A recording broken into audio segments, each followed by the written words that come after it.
Hey family, for today's Wealth and Wisdom conversation, I received so many messages about my top 5 wealth killers that I decided to run it back again for part 2. You asked, so I listened. Make sure you subscribe and share this with at least 10 people that you know. Comment below and let me know what you think.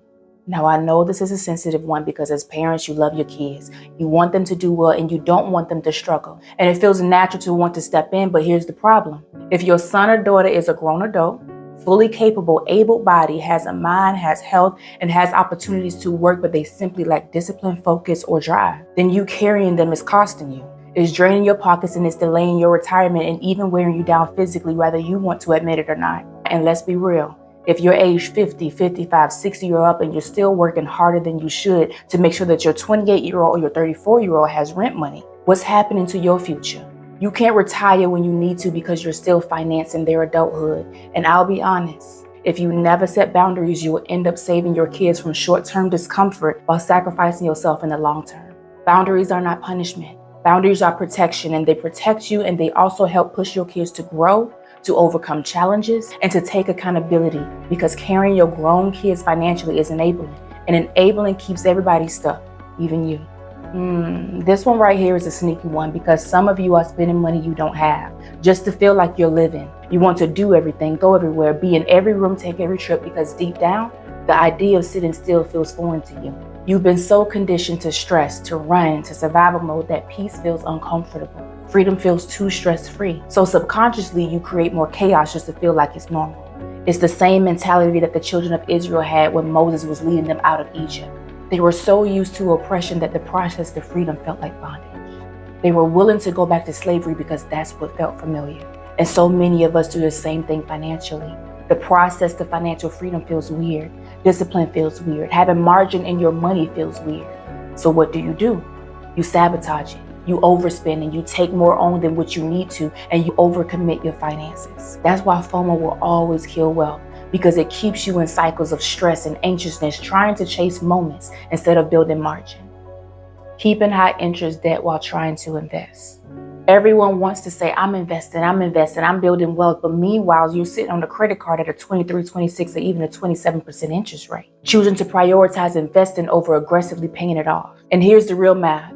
The S&P 500 averages about a 10 to 12% return, but your debt is charging you 23 to 27% in interest. So essentially, your 10 to 12% return is significantly less than what you're being charged, 23 to 27%, which means if you're investing while still carrying that type of debt, all you're doing is running in circles. And it feels good to say I'm investing, but if you look at the numbers on paper, you're really losing, because no smart investor is ignoring a 23 to 27% hit to their pockets. That's why I always say, pay off your high interest debt first, then invest, because otherwise you're just robbing Peter to pay Paul, just to later realize that Paul ain't got it either. So you'll always be in a deficit.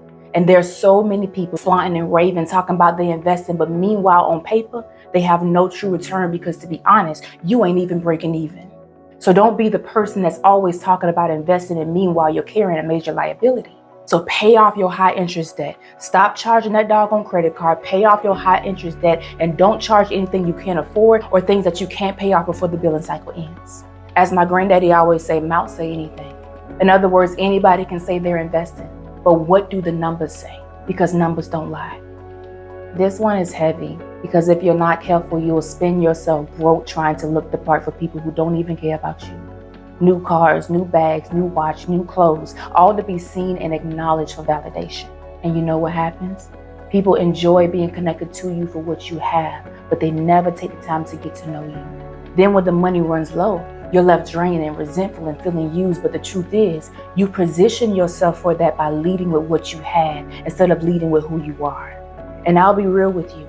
I drive a 2008 car boldly. Because if you rock with me, you rock with me. And if you don't, you don't, because I refuse to go broke or to lose myself for validation.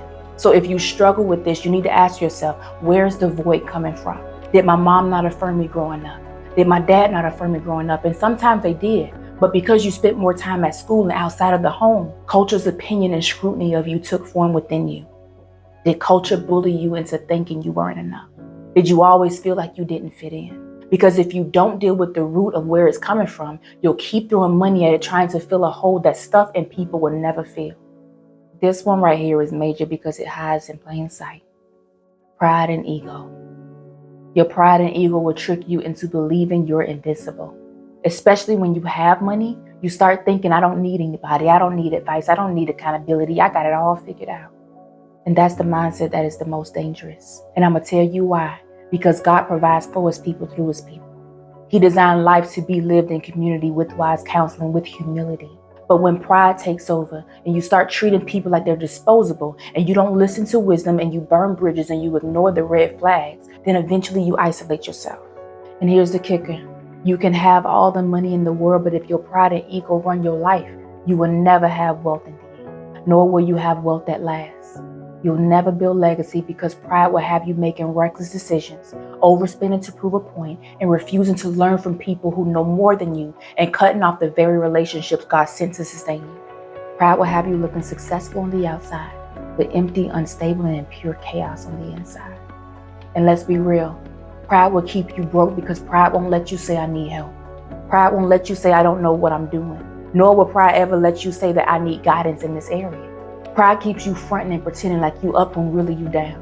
And ego keeps you in cycles of destruction because you're too stubborn to admit you need to pivot. So if you really want to build wealth that lasts, you got to kill pride before your pride wreck you. Humility isn't weakness. Humility is pure wisdom. Because humility say, I know what I know, but I'm also open to learning what I don't know. That's where real wealth is built.